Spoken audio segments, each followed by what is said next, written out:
It is an admittedly difficult dismount to the regular season, and it starts in just 25 minutes in America's hometown. But perhaps for Hannibal soccer, this treacherous two-step down the stretch is the exact right trigger mechanism to end a spate of recent postseason struggles.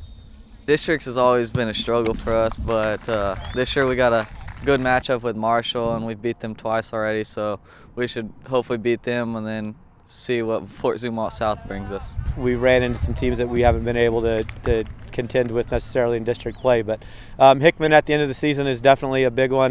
They're going to be a tough team. It's going to be kind of more of the caliber of what we expect to see in the postseason. And Moberly has been a one-goal game both times we've seen them. Now this wasn't originally scheduled for this week, but got moved here.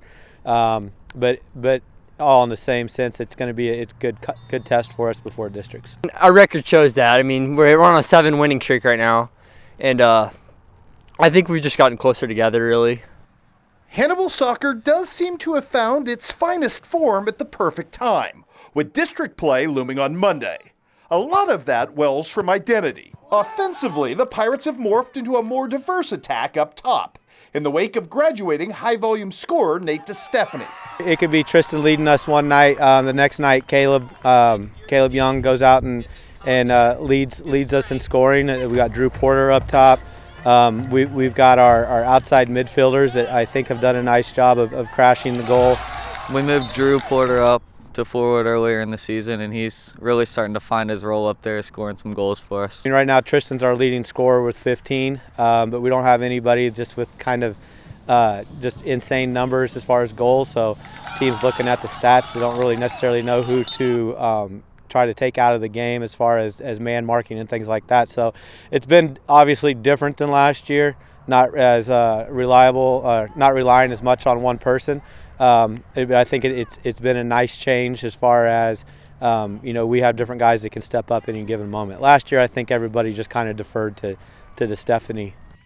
And perhaps more importantly, this team has become infinitely more stout at the back. At the beginning of the year, defensively what we struggled with was teams that would send long balls up the top and beat us with speed.